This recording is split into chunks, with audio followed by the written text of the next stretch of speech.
The first step is to open Cetec ERP and click Parts. Click Views, Lists. Click List.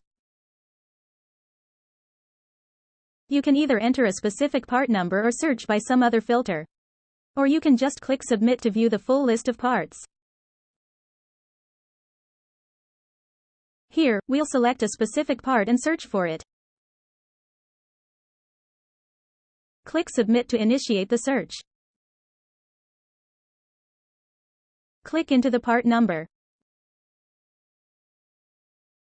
Click Activity Plus. Click Waterfall. Now you're in the part Waterfall.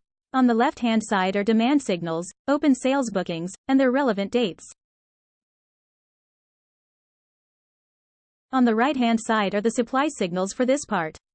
These include open POs and open work orders.